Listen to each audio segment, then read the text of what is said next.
konon katanya TikTok Shop mau ditutup, di ban sangat banyak merugikan banyak masyarakat, khususnya para pengusaha ya, pengusaha kecil dan apalagi anak-anak muda yang mau mulai mandiri. Yuk, marilah kita menjunjung tinggi peradaban baru yang mungkin akan dimulai dari IKN.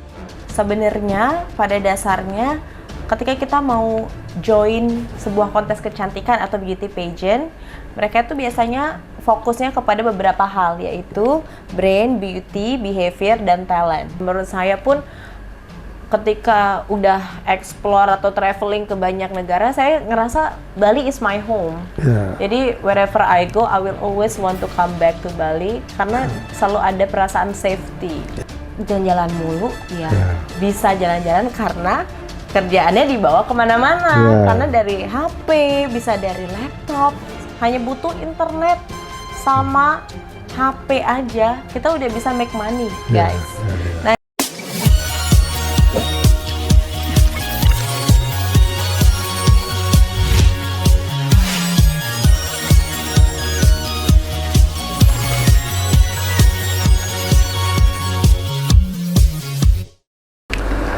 Selamat siang, sahabat Mister Puisi. Kembali lagi. Kalau kemarin kita banyak berbicara mengenai politik, kiranya Mister Puisi ini kan merupakan pengamat seni, budaya, dan terkadang-kadang memang politik itu sangat berhubungan dengan masalah ekonomi. Saat ini sangat surprise sekali di hari yang sangat indah ini. Saya kedatangan seorang universe Bali yang bernama Yulia Regards. Waduh, dari namanya pun sudah kita banyak mengenalnya. Ternyata Miss Universe tahun 2023 ya? Iya, baru banget. Nah, dia selain seorang pengusaha, artinya mengelola properti milik orang tuanya, dia juga senang bernyanyi, senang show dan lain-lain. Nah, kini kita giliran sahabat Mister Puisi menanyakan apa sih kegiatan Miss Universe yang di bidang fotogenik ya. Iya, benar banget. Jadi bisa nggak ceritakan, saya juga terkaget-kaget, Jo. Bisa dia seorang keturunan Bali campuran Batak ya. Betul sekali. Nah, itu sehingga kedatangan hari ini dari Yulia membuat inspirasi untuk kita semua, kiranya bisa bergabung untuk bidang-bidang lainnya, misalnya bidang perfilman, bidang-bidang lainnya. Mungkin saya ingin tahu sih, kegiatan sekarang saya dengar juga banyak kegiatan digital marketing, mungkin TikTok ya, dan lain-lain. Bisa nggak ceritakan apa sih kegiatan Yulia? Ceritakan kenapa sih bisa menjadi seorang itu ya Universe, ya Miss Universe, Miss Universe Bali. Coba ceritakan dengan Mister Puisi gitu loh. Oke, makasih banyak Bapak Mister Puisi yang sudah mengundang Julia juga untuk hadir hari ini untuk sharing-sharing ke teman-teman sekalian. Jadi menurut saya ketika kita mengikuti sebuah ajang, pasti selalu ada yang namanya purpose atau tujuan kita. Nah, Julia sebagai wanita Indonesia, apalagi dengan latar belakang Bali dan Batak, itu merupakan suatu kebanggaan untuk kita bisa empower others. Jadi bagaimana caranya kita menggunakan kehidupan kita saat ini untuk menjadi dampak, untuk menginspirasi orang lain. Nah, jadi dari situlah Julia berkaca dengan kehidupan Julia yang menurut saya sangat luar biasa, diberkahi, luar biasa juga diberikan talenta, sehingga dari talenta tersebut harus semakin dikembangkan potensi-potensinya. Apa nih yang bisa kita maksimalkan? Jadi ketika diberikan kepercayaan dengan orang tua, mengelola bisnis, properti di Canggu merupakan sebuah challenge juga untuk Julia. Bagaimana sih cara kita berbisnis, apalagi sebagai seorang wanita? Selain itu, di sisi lain, saat ini marketing itu luar biasa ya di mana-mana secara digital. Jadi Julia juga aktif sebagai content creator di page Julia sendiri. Teman-teman bisa follow, bantu di TikTok sama di Instagramnya Julia RGDS. Dan Julia juga mengelola TikTok dari sebuah company jewelry. Oh, jewelry. Jewelry yang jadi Oh, jewelry ya. Iya, jewelry. Oh, bukan Tulola, bukan, beda. Kenapa? Kan ada jewelry yang namanya Tulola itu, ada yang produk jewelry yang perpaduan Bali sama klasik modern itu. Bukan itu yang kamu kelola, bukan. Yang Beda. dia kelola itu sebagai TikTok manager namanya Samapura Jewelry. Oh, Samapura ya. Ya, Oke. jadi itu handmade dari Bali, tapi batunya adalah batu-batu intan permata asli, Ya. kristal, Ya. dan ini handmade di Bali. Jadi menurut saya ketika saya mau ikut bekerja bareng tim, saya harus tahu dulu nih kenapa saya mau join bareng tim mereka. Karena saya melihat ada dampaknya membantu perekonomian Bali dan juga menginspirasi wanita-wanita lain khususnya di Bali untuk ikut produktif. Karena menurut saya ketika wanita bisa berkarir, bisa berjaya dan bisa mandiri, itu adalah nilai plus bagi kita sendiri. Karena kita jangan bergantung dengan orang lain. Teman-teman, wanita-wanita sekalian, kalian tuh semuanya luar biasa, potensinya banyak. Jadi yuk kenali diri kita dan kembangkan.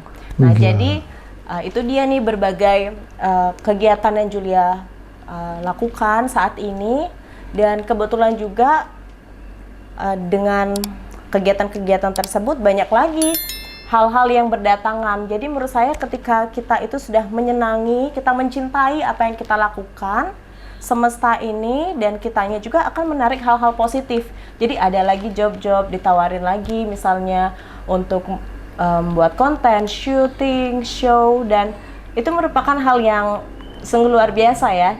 Ketika kita bersyukur, kita jalanin aja, ternyata malah diberikan kelimpahan lebih lagi. Gitu kan. Ya, mudah-mudahan Julia jangan putus-putusnya untuk memasarkan terutama produk-produk UMKM. Bener banget. Nah, kebetulan Mr. Puisi juga mengelola beberapa produk UMKM. Kiranya mudah-mudahan kita membuat tim pemasaran secara digital dengan menggunakan seluruh fasilitas yang kita punya, sehingga di samping memasarkan produk sendiri juga bisa produk-produk UMKM yang ribuan banyaknya di Pulau Bali ini. Bener banget. Jadi itu dia penting banget untuk kita bijak digital. Penting banget untuk kita punya namanya literasi digital. Bagaimana caranya memanfaatkan sebuah platform, contohnya platform TikTok yang saat ini lagi booming ya. Bagaimana sih cara kita berjualan di TikTok dengan live streaming, mencari afiliator, atau bagaimanakah kita bisa membuat konten-konten yang nantinya bisa menarik orang untuk membeli, ataupun kita juga bisa mensupport UMKM lokal, sehingga semuanya sama-sama diuntungkan. Nah, itu perlu kita informasikan banyak dengan negara kita yang kita cintai ini. Konon katanya TikTok Shop mau ditutup, di-ban. Nah, kira-kira pendapat Julia sebagai digital marketing ya, apa sih saran-saran kepada negara ini kenapa sih harus di-ban? Nah, sedangkan kita tahu bahwa TikTok Shop itu banyak sekali memasarkan produk UMKM di seluruh Indonesia. Benar. Nah, konon katanya gara-gara TikTok itu banyak memasarkan produk-produk impor dari China. Nah, tentunya kan harus pemerintah membuat regulasi untuk TikTok Indonesia, kiranya yang bisa mendapat perhatian pemerintah, yang tetap harus dilaksanakan dijual melalui TikTok Shop. Tetapi kalau, nah itu perlu regulasi. Kenapa harus ditutup? Nah, saya sebagai pengusaha yang banyak membina UMKM di Bali, kita berharap pemerintah jangan secepatnya lah. Benar. Konon katanya India sama Amerika saja menutup. Kenapa kita tidak? Sebetulnya Amerika menutup itu ada faktor-faktor politis. Faktor politis. Data-data pribadi. Nah, misalnya diisukan data pribadi. Kemudian pengusaha Amerika gagal mengambil TikTok. Nah, itu yang menjadi pertimbangan Amerika dan India mungkin. Benar. Kenapa kita ikut-ikutan? Iya, benar sekali. Nah, percaya enggak, kalau ini ditutup nanti suatu saat banyak sekali UMKM akan mengeluh dan pemasaran akan mulai menurun. Nah, tentunya yang dipikirkan pemerintah bagaimana membuat regulasi. Betul sekali, saya sangat setuju. Sehingga dicanangkan TikTok itu tetap berlanjut dengan memasarkan produk lokal UMKM misalnya gitu. Gimana pendapat Julia sebagai pelaku digital marketing di TikTok misalnya? Baik, sebenarnya ini benar-benar hot topic sekali ya yang kita bincangkan saat ini. Personally speaking, Julia sangat merasa terbantu dengan adanya TikTok Shop, melihat banyaknya UMKM yang semakin berkembang dan banyaknya orang-orang yang terbantu dan mendapatkan lapangan pekerjaan. Ya. Sekarang banyak sekali lapangan pekerjaan baru, contohnya menjadi live streamer. Ya, itu jumlahnya jutaan milenial, Gen Z, jutaan jumlahnya mendapatkan lapangan pekerjaan baru untuk membiayai sekolahnya, meringankan orang tuanya. Betul apa enggak? Betul sekali. Dan bahkan ketika menjadi seorang ibu contohnya, ibu-ibu juga bisa bekerja dari rumah saja. Jadi kita tetap bisa memiliki family time sama keluarga. Dan menurut saya semua hal positif itu harus kita lihat. Dan ketika banyak banget orang yang bilang dengan hal-hal kontranya, seperti misalnya, wah banyak banget bisnis-bisnis offline yang akan tutup, yang akan mati suri. Nah sebenarnya menurut saya kita bisa lihat lagi. Dengan perkembangan zaman saat ini, kita harus semakin melek dengan digitalisasi. Ya, betul. Kita harus bisa beradaptasi. Ya. Contohnya, kita berkaca dengan pengalaman yang lalu, Gojek online. Ya, banyak banget sekarang ada Gojek online ya. Nah, dulunya orang-orang merasa kayak, wah manual pada zamannya itu nggak dapat pekerjaan.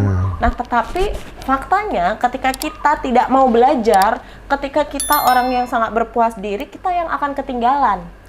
Maka dari itu baiknya kita tetap melihat potensi yang ada, kita kembangkan, kita cepat pelajari, cepat beradaptasi, sehingga akan banyak orang yang terbantu. Jadi fokus kepada positive things-nya yang ada di TikTok Shop tersebut. Dan yang kedua ialah menanggapi kontra. Menurut saya benar sekali katanya Mr. Puisi, bagaimana caranya kita harus tetap memiliki regulasi, apalagi dengan adanya barang-barang impor, contohnya dari China yang masuk ke Indonesia itu dengan harga-harga yang di luar nalar ya, sangat kompetitif. Nah, jadi kita harapkan pemerintah bisa bijaksana bagaimana mengerem, bagaimana memfokuskan untuk produk-produk UMKM-nya yang lebih di-boost dengan algoritma TikTok misalnya. Atau bagaimana caranya kita sebagai pelaku-pelaku UMKM tetap bisa termotivasi dan berinovasi dengan produk-produk kita sendiri. Jadi menurut saya lebih baik kita fokus dengan produk kita dan kita kembangkan. Jadi apapun itu, saingan-saingan itu pasti selalu ada dan itu normal. Apalagi Mr. Puisi juga seorang pengusaha. Dan menurut aku yang paling penting adalah bagaimana cara kita mengubah mindset kita untuk tetap do our best. Gitu. Ya itulah harusnya pemerintah juga memikirkan usaha anak-anak muda yang gemar dengan digitalisasi dan kekinian banget. Nah, kemudian kalau kita itu semua hal-hal itu tidak dipikirkan oleh pemerintah, jangan-jangan nanti marketplace juga terancam. Iya, benar. Kenapa? Sekali. Kita lihat kalau di marketplace juga, coba kita lihat semua juga barang import itu. Betul, banyak sekali barang import. Dan juga tidak sedikit juga barang-barang produk lokal. Betul. Ya misalnya herbal, minyak-minyak lokal, dan banyak-banyak kosmetik. Nah semuanya kan produk-produk kebanyakan produk milenial yang juga selain dijual di marketplace, mereka juga jual di TikTok Shop gitu. Benar. Nah kalau TikTok Shop ternyata di close misalnya, tapi saya belum tahu kejelasan ini gimana. Iya, karena masih ngambang ya, masih abu-abu. Kalau menurut saya kita himbau melalui konten yang sangat memperhatikan masyarakat kecil khususnya, yang dimana konten-konten yang kita buat ini tidak memihak siapa-siapa, tidak memihak pemerintah, tidak memihak swasta ataupun tidak punya UMKM, bagaimana kita membangun usaha-usaha UMKM kita yang banyak dipasarkan lewat TikTok, marketplace dan diteruskan. Betul. Karena apa? Hampir 90% mungkin tenaga kerja itu diserap oleh UMKM yang jumlahnya jutaan di Indonesia. Benar sekali. Ya kan? Dan itu dia hal yang sangat-sangat saya banggakan ya dari warga negara Indonesia ini, jiwa entrepreneurship-nya. Apalagi kalau kita bandingkan dengan kehidupan di luar negeri, kita lihat sebelahan tuh bisa warung-warung, ibu-ibu udah mau semangat banget nih berjualan. Sedangkan kalau saya berkaca di luar negeri ketika kuliah dulu, kayaknya susah banget ya, mau belanja aja cepat, tutupnya cepat jam 8.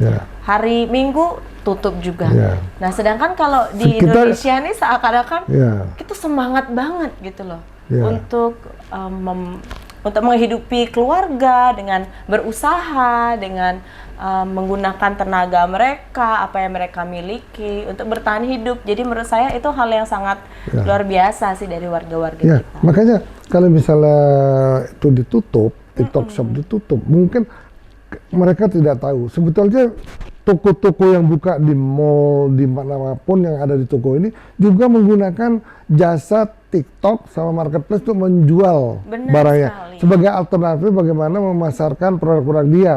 Karena daripada dia hanya menunggu, bisa juga langsung dia yang menunggu, langsung live jualan. Makanya sekarang kalau saya lihat TikTok Shop ditutup, nanti studio-studio live streaming itu bagaimana? Benar. Ya kan itu. Nah, sedangkan ini sebetulnya studio live streaming, studio TikTok itu udah mulai berkembang di Indonesia. Betul. Nah, kalau itu di stop, ini sangat merugikan masyarakat banyak. Sangat merugikan banyak masyarakat, khususnya para pengusaha ya, pengusaha kecil dan apalagi anak-anak muda yang mau mulai mandiri. Bagaimana caranya supaya nggak bergantung nih sama orang tua tapi mau berusaha. Gimana ya caranya? Ternyata banyak banget caranya, guys. Jadi menurut aku sekarang udah old style banget yang namanya kerja ke kantor 9 to 5 itu udah old style. Tapi kalau kita bisa berinovasi, kita kembangkan nih apa yang kita bisa dengan cara apa, kita harus kenali dulu diri kita sendiri. Apa sih kelebihan kita yang bisa kita jual ke masyarakat, talenta kita apa. Misalnya kalau kalian pintar public speaking, seneng ngobrol di kamera, bisa dong kalian jadi affiliator atau jadi host live streaming misalnya. Jadi YouTuber misalnya atau content creator. Oh enggak, saya sukanya masak. Bisa banget loh kalian memberikan inspirasi buat masyarakat banyak dengan berbagi tips-tips masak, tips-tips masakan Indonesia misalnya. Jadi sangat positif banget ya platform-platform digital yang ada ini, as long as we are wise enough to use it. Gitu. Ya, itulah, semoga pemerintah dengan adanya pembahasan di konten yang boleh katakan baru ini ya, tetapi mudah-mudahan bisa membantu membuka pikiran para menteri kita. Makanya kita perlu sekarang para pejabat, menteri-menteri sampai presiden, wakil presiden, gubernur, bupati yang lebih muda-muda lagi. Betul. Coba kita lihat Presiden Prancis masih muda udah jadi presiden. Nah, kenapa di Indonesia tidak kita mulai? Karena apa? Yang orang-orang yang sudah dianggap jadul itu dengan sendirinya tidak menguasai teknologi. Dan agak susah agak untuk sulit. open minded. Nah, demikian juga di departemen-departemen karyawan departemen pegawai negeri itu juga dibutuhkan orang-orang muda yang langsung mengerti bagaimana peradaban ekonomi baru dengan digitalisasi ini yang sangat dibutuhkan. Apa contohnya? Kita di dalam satu departemen kita membeli barang. Kalau zaman dulu kan dia punya list barang-barang, list gitu ya. Kemudian itu ada toko ini, list. Nah sekarang kalau dia bikin e-commerce, jadi tidak akan bisa misalnya ada markup. Betul. Ya. Kita udah bisa melihat perbandingan harga itu langsung dari HP di tangan kita aja. Jadi mereka sudah tahu harga ini sekian, tidak bisa di markup.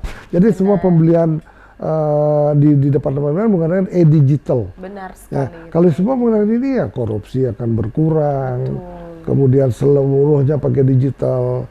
Marilah kita menjunjung tinggi peradaban baru yang mungkin akan dimulai dari IKN. Nah, inilah program pemerintah yang kita harus dukung, di mana IKN ini terus berkembang, merupakan kota yang mewujudkan peradaban baru bangsa Indonesia ke depan. Iya, benar sekali. Tanpa teknologi, peradaban baru itu tidak akan bisa tercapai. Benar Gitu loh. sekali. Jadi teknologi itu sebagai katalisnya ya Ya. istilahnya. Bagaimana kita bisa lebih efisien dan juga lebih efektif ya, Mr. Puisi. Itu saya mau tanya juga kiat-kiatnya dari Perluyela sampai menjadi Miss Universe Bali ini, kiat-kiatnya apa sih? Mungkin belajar bahasa Inggrisnya bagus, mungkin bidang-bidang pengetahuan umumnya, pengetahuan yang di bidang masalah dalam dan luar negeri. Apa sih yang membuat kamu menjadi Miss Universe Bali? Oke.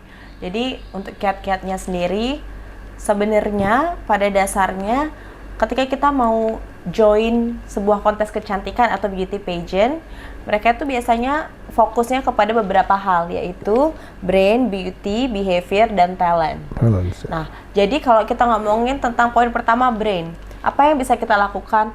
Sering-seringlah membaca buku, sering-seringlah membaca berita. Karena ketika kita mengisi diri dengan bacaan, kita akan menambah wawasan. Jadi ketika diajak ngobrol, kita bisa nyambung tektokannya. Dan kita juga bisa aware sama isu-isu apa nih yang lagi tren saat ini. Jadi kita sangat up to date ya. Nah, sekarang kita ngomongin yang kedua adalah beauty. Nah, beauty menurut saya itu adalah beauty inside and out. Bagaimana caranya yang pertama di bagian spiritual kita bisa membawa diri. Bagaimana caranya kita in the end nanti kita berinteraksi dengan orang lain, ya kita bisa diterima. Ya, untuk ngomongin beauty itu sendiri juga, menurut saya selain kepada Tuhan di dalam inside kita, ada juga yang out-nya. Nah, bagaimana caranya? Yaitu dengan rajin treatment, rajin take care of ourselves, dan jangan sampai urak-urakan ketemu sama orang lain. Terus yang ketiga itu adalah behavior. Nah, kalau misalnya Julia sendiri mempersiapkan itu, Julia ikut beauty camp.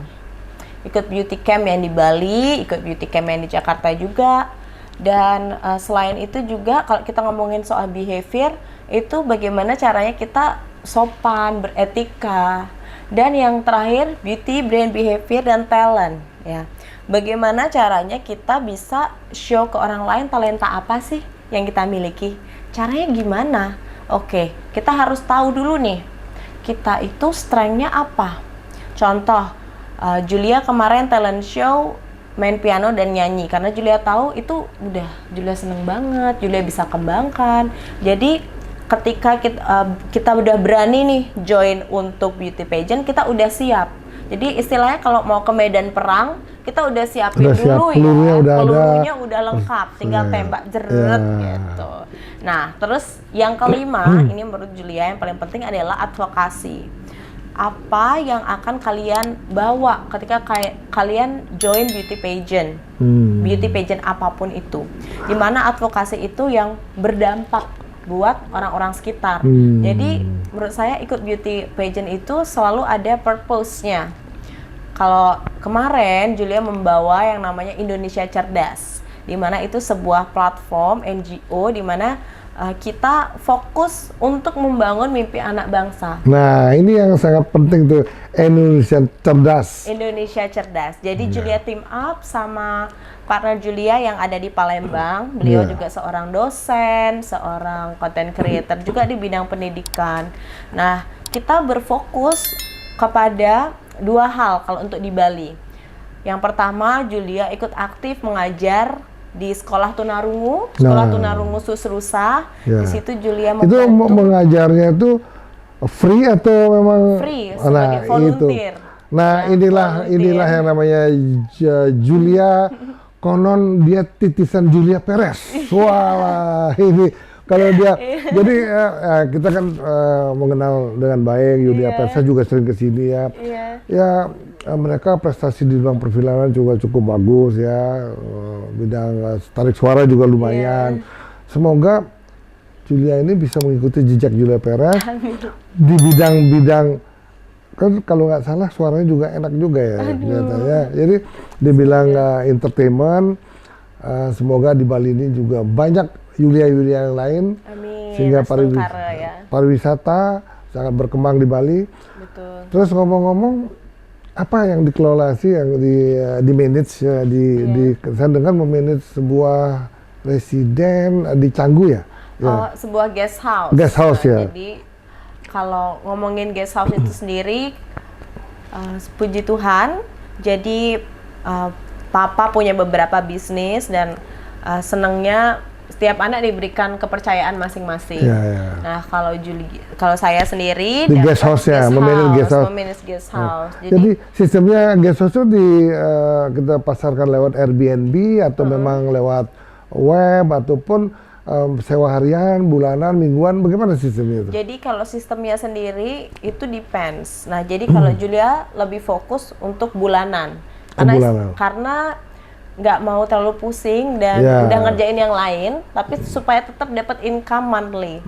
Dan menurut saya itu lebih mudah jualnya. Jadi artinya bulanan. Kita menjual, artinya menyewakan guest house bulanan. Bagaimana mengenai service yang diberikan? Service misalnya dalam seminggu maintenance-nya diganti dua kali dalam seminggu. Terus udah gitu, kalau kebetulan guest house yang Julia punya ini, kita target marketnya itu bukan yang menengah ke atas. Jadi kita target marketnya tuh yang sangat affordable. Asing-asing yang kelas berapa kamar itu guest house? Ada 9.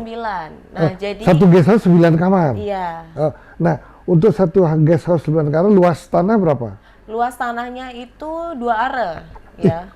Berarti buildingnya ada buildingnya? Iya. Oh, udah 2 are bisa 9 kamar. Iya. Ada pool? Kebetulan nggak ada pool, karena kita fokusnya bukan yang menengah atas, jadi literally fasilitasnya untuk kalangan mahasiswa luar untuk ya. server ya. Misalnya untuk kalaupun anak-anak muda yang biasa kerja di Canggu lah. Jadi per kamar per bulan berapa? Per bulan itu range-nya dari 2,5 sampai 2,8, tapi itu udah termasuk listrik, air, wifi, dan cleaning. Kemudian wifi 2,5 juta, murah sekali loh. Iya, makanya selalu penuh. Nah, makanya saya juga kebetulan mengelola seperti itu ya, tapi berupa villa. Memang dalam 1 bulan kita tuh 20 juta. Dan kemudian wifi dia bayar, PLN dia bayar, tapi kita memberikan servis penggantian spray dan lain-lain dalam seminggu 2 kali. Seperti itu, tapi memang setiap villa ada swimming pool gitu ya. Di selain di villa ada poolnya, ada juga swimming pool yang besar gitu ya. Seperti hotel tapi tidak dihuni setiap hari, bisa dihuni setiap bulan atau setiap tahun, tahunan bisa, bulanan bisa. Jadi ada long term-nya ya. Yang long term. Jadi itu sangat menarik juga ya. Iya, sangat menarik. Jujurnya sangat menarik. Dan Julia sendiri jualnya itu kamar lebih ke yang pertama ada aplikasi namanya Mami Kos. Julia jual di Mami Kos. Mami Kos ya? Iya. Julia jual di Mami Kos, terus di Facebook, terus kalau misalnya ada gap antara Airbnb juga pasti masuk lah Airbnb. Julia masukin booking.com. Booking.com juga ya? Iya, Julia masukinnya itu booking.com sama Hostel World kalau mau menjual harian. Jadi kalau misalnya antara 1 bulan dan 2 bulan tuh ada gap, Julia. Kalau harian berapa? Kalau kamar? Kalau hariannya sangat affordable banget. 250.000 aja. Oh ya, pasti banyak itu. Iya. Ya kan fasilitasnya kan sangat minim ya. Iya, benar sekali. Nah, itu kan terdiri dari berapa kamar tadi? 9 kamar. 9 kamar. Satu guest house 9 kamar toh? Iya, satu guest house. Ada beberapa guest house. Jadi untuk saat ini tuh satu guest house ya. Sekarang nih ngomong-ngomong bisnis sedikit ya. Boleh. 9 kamar guest house, karyawannya berapa? Karyawannya cuma 1. Nah, itu sangat efisien. Plus untuk cleaning itu ngambil freelance. Oh, freelance. Iya, marketingnya saya sendiri. Oke. Kemudian boleh nggak sedikit kasih tip-tip kalau 9 kamar tuh revenue-nya tiap bulan berapa sih? Waduh, boleh dikali aja. Dikali ke. 2,8 dikali dikali 6, terus udah gitu yang 2,5 ya kali 2 ya, sekitar segitulah. Nah kan karena apa? Overhead cost-nya kan kecil sekali. Iya, benar sekali. Bertiga ya. Nah itu bisa dikembangkan lagi, tambahin lagi sebelahnya, tambahin lagi sebelahnya. Ya sebenarnya maunya itu ya, maunya lebih direnov lagi tapi untuk saat ini karena Julia ngerasa untuk guest house ini sudah nyaman ya, sudah cukup lah. Jadi Julia pengen mengembangkan potensi yang lain. Iya, sehingga itu seperti yang tadi Julia bilang lebih ke pasif kita selalu ada setiap bulan dengan kita udah bisa ngira-ngira nih, ini pendapatan udah dapat segini nih. Jadi I feel very comfortable and grateful. Jadi saya bisa invest di diri saya untuk mengembangkan potensi apa lagi yang lain. Yang lebih, gitu. Ya bagus juga. Siapa tahu nanti Julia bisa ikut membantu kita punya guest house ya, residen gitu ya. Astungkare, kan? Karena masalahnya sekarang sangat potensial sekali usaha-usaha residen di Bali karena banyak juga eksodus dari Ukraina, Rusia. Nah sekarang sangat meludak, fully book di Pulau Bali ini. Iya benar sekali. Selain juga orang-orang dari luar Bali juga mencari makan di Bali, orang bule pun ke Bali itu dia kerja dari Bali dengan digital. Benar gitu sekali. Loh. Saya punya teman orang Rusia di sini, mereka tuh mengajar orang secara Zoom meeting online, mengajar dari Bali, muridnya di Rusia. Iya. Nah itu, jadi karena tetapi transfer pembayaran mereka itu dia nggak bisa ke rekening Rusia.